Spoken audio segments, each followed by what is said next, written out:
Monday, 9 a.m., the beginning of another hot day in Delhi. The camera crew is all set.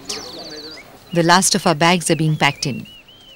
Excitement mounts in our hearts as Vinod and I are ready to set off. The moment of our great escape has finally arrived.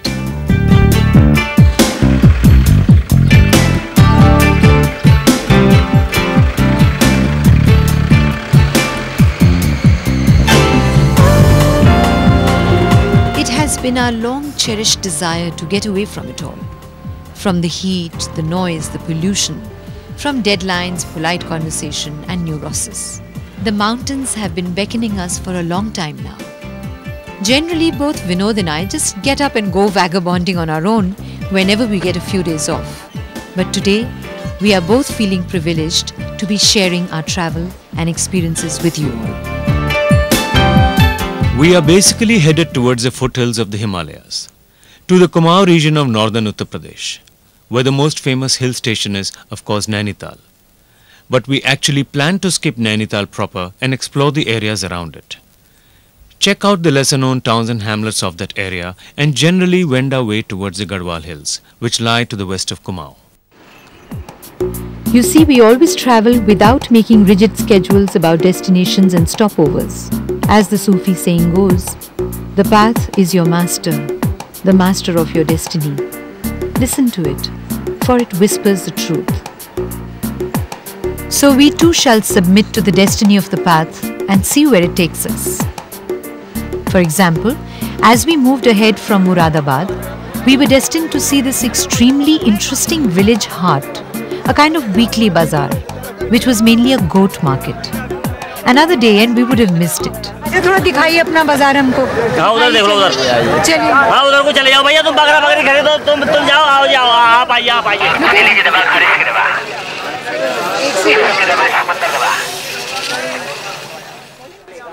Interesting faces, interesting images. Images of an India that we city dwellers are cut off from. Images of another economy, without brand names, without labels. I bought some. जाने दीजिए।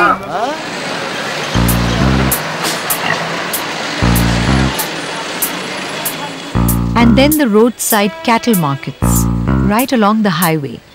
A little exotica for those who savor it. But our getaway bug was biting us hard, and we sped on.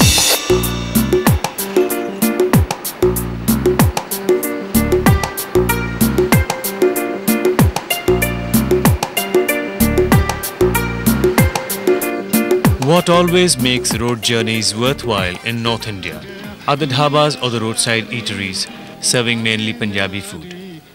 Sinfully oily parathas with rajma is the vintage fare.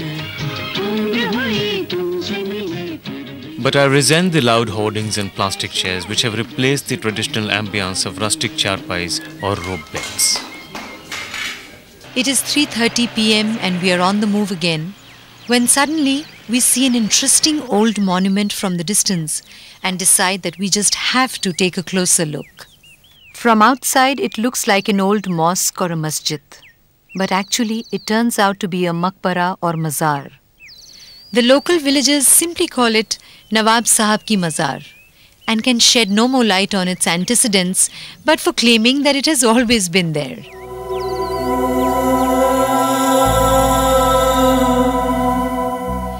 As we walk through these magnificent ruins of Mughal architecture, I keep thinking about our own transience and mortality, about how we are insignificant granules in the great aspect of time. These walls must have echoed with the voices of faithful subjects. The masons here must have worked with so much grit and passion. Today, all it has become is a stray object of curiosity, a victim of time and frail human memory, a landmark with no address and no caretakers. We set off again in a somber mood. But the brilliant colors of the evening sky soon revive us, and we are impatient to reach our first stop, which we do in the dead of the night. This is Nakuchiatal. Last night when we landed here, it was like pitch dark.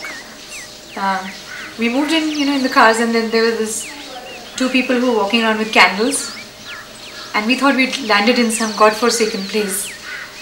But this is really quaint, and there's a lake there, Tal.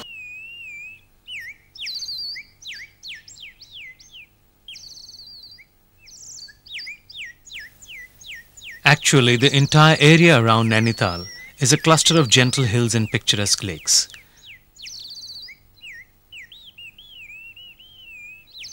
Nakuchiatal, as the name suggests, is a lake with 9 corners. It is said that anyone who can see all the 9 corners from one vantage point is sure to have a stroke of good luck. But even without having seen all 9 corners, Vinod certainly got very lucky when he found these really large local bananas. इसके 2 piece बहुत हैं।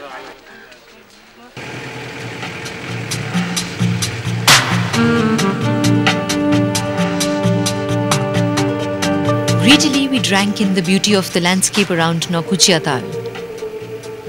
Yes, we were in the hills, the abode of the gods, the fount of all poetry, the place where love blooms and where lovers look down deep valleys and find the depths of their own passion.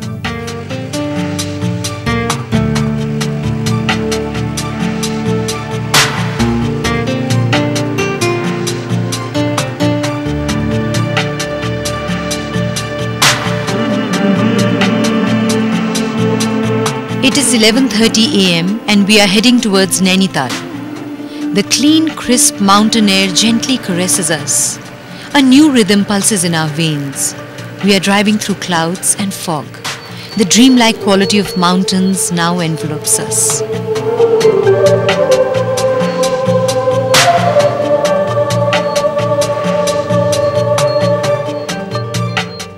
We stop over in Nainital only for refueling and a quick bite.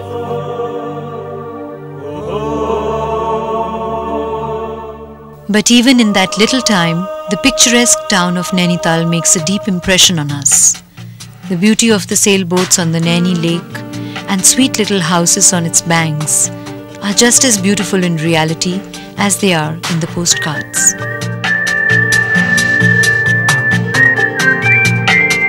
But we are looking for the lesser nuggets in this gem house of beauty, which is the Kumaoun Hills.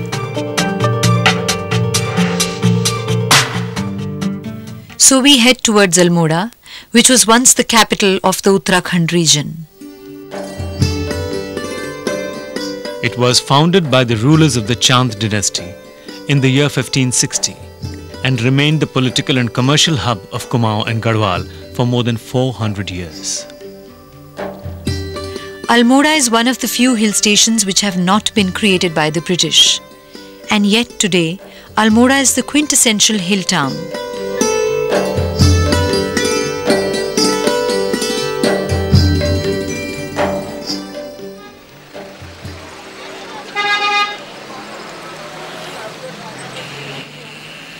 It has a main road which slopes up and down steeply and on which is situated the main town market.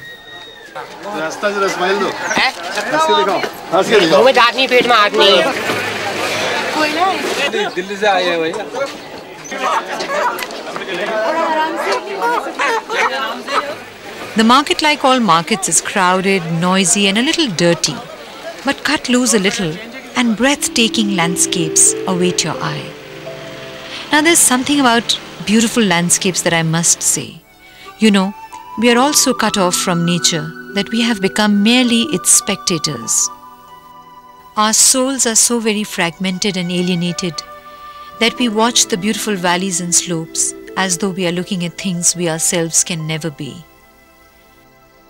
When I look at these mountainscapes, I feel as though I'm looking at a friend who has become distant from me, that we will perhaps never be able to share confidences and enjoy intimate trysts together. And yet the mesmeric power of this natural beauty does not allow me to remain indifferent to it. We are locked in a strange contract of distance and proximity, of simultaneous arrival and departure, of oneness and duality. For there are beautiful landscapes within us too, gentle slopes and cadences which we have covered by the cities of our intellect, by the markets of our thoughts. But beneath our noisy existence, there's a great silence, a beautiful landscape of silence.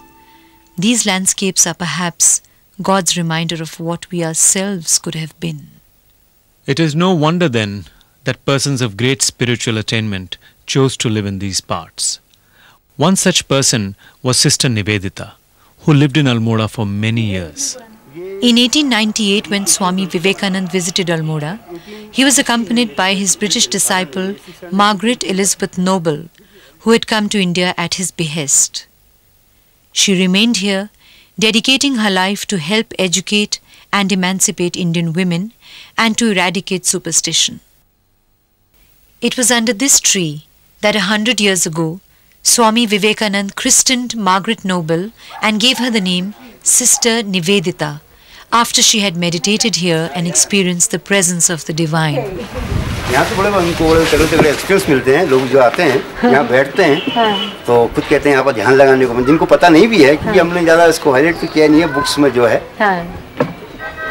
Mr. Shah, who owns the Nivedita cottage, has maintained it as a kind of museum of the sisters' memorabilia. He proudly shows off the various relics, letters and notes written to his father by Swami Vivekanand.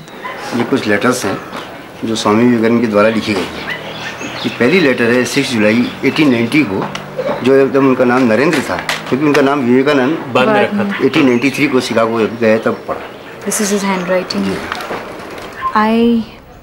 I intend shortly, as soon as I can get a bit of a fare, to go up to Almora and thence to any place in Garhwal on the Ganges for a good sit down, and Ganga is accompanying me. Indeed, it was with this intention and desire that I brought him down from Kashmir.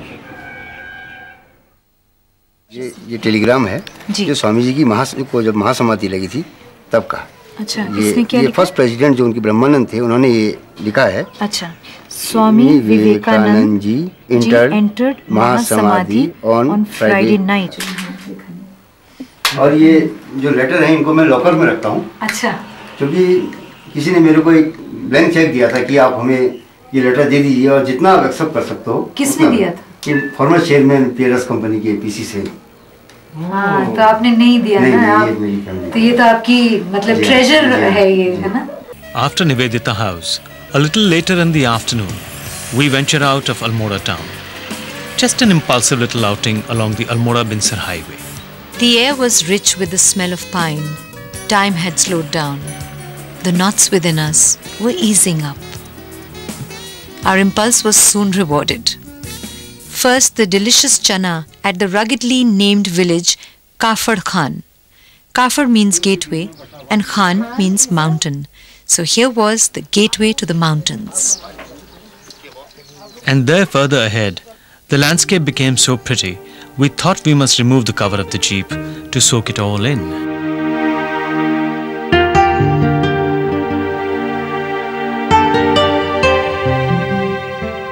I've always had this image of me driving in the mountains in the open jeep. You know, macho thing. So that way one can see everything. The sky, the cliffs, the trees, the valleys and the clouds, without getting a crick in the neck. But the best was our meeting with Alok. When we saw the city face at a small roadside restaurant, We assumed that he was a tourist and stopped by to compare travelling notes. But Alok was no traveller. He lived here, having given up city life completely. Yeah, I've been here 6 years. Came here accidentally and I... What's your name? Alok. Alok, hi. Vinod. Yeah. Deepti. Yeah. So Alok, Me, Pandit Chandrasekhar. what do you do Pandit when you're here? Nothing. The idea is So to do just nothing. chill out. I mean, that's the city slang. But here the idea is to relax and be able to dream. Yes. Oh, I like that. You know, the slang of the city, that's all. Alok's decision to quit city life and settle here reminds me of an Urdu couplet. सब दूर जा चुके थे काफिलों के गुबार, मगर वो कौन था जो गुलिस्तां देख यहीं रुक गया था. So the air here is different. You know, they say they have different layers in the atmosphere. You know, there's various layers. So each layer protects a certain sort of radiation, right? Okay. Yeah. And there's one layer that's supposed to stops the cosmic rays coming. And but Ozone over layer. here, That is ozone. that's missing. It's missing. So the cosmic rays come. Come through direct. Not really direct, sort of filtered, diluted, but they still come. They won't come, let's say, over Delhi, you know. Yes, right. And they say there are 3 places in this world where this, one's in Africa and one's in South America. It's called the Van Allen's Belt or something. And I believe scientists from the Allahabad University had come here 20-30 years ago and done an experiment to figure this out. Alok was of the opinion that to really experience a place, you have to live there for at least 1 full year. It is only with the changing of the seasons that the cadences of the area seep into you. July to September, but August or September is Krishna's birthday, so sometimes you get some crazy sunsets on his birthday. You can be dead sure Krishna's birthday, come here, you'll have a crazy sunset, beautiful. Really? I mean, there is a certain thing, you know. But it just so happens. I mean, there's no. It happens, but I guess it happens because of the synchronicity or whatever, you know, but it happens. Acha. Okay. Yeah, okay then. Push off. Okay. Yeah, yeah. Lovely talking to you. Yeah, same here. It's Okay, nice. all right. It's been years since we were talking to anyone. Take care. Good, yeah. Okay. Thank you. Thanks sir. a lot. I couldn't have left Almora without visiting Uday Shankar's house. So early next morning, while Vinod was still in bed, I decided to seek out the place where the father of modern Indian ballet had spent 5 whole years of his creative life. So this was where the great Uday Shankar had lived. This was where he had set up his famous dance academy and cultural center. Uday Shankar, the impetuous and creative young man, gave up a career in painting when he saw the famous Russian ballerina Anna Pavlova dance in London. He burst upon the world of dance like a whirlwind with his revolutionary ideas and unconventional treatment of Indian classical dance form. I experienced a strange feeling of awe and enthrallment. The emptiness of now was contrasted by the fullness of what must have been then. This was nothing less than a pilgrimage for me. On this derelict floor, I could imagine the pattern of a score feet dancing in unison, choreographed by the brilliant mind that was Uday Shankar.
It was amazing how fulfilled one could feel just walking around an empty house.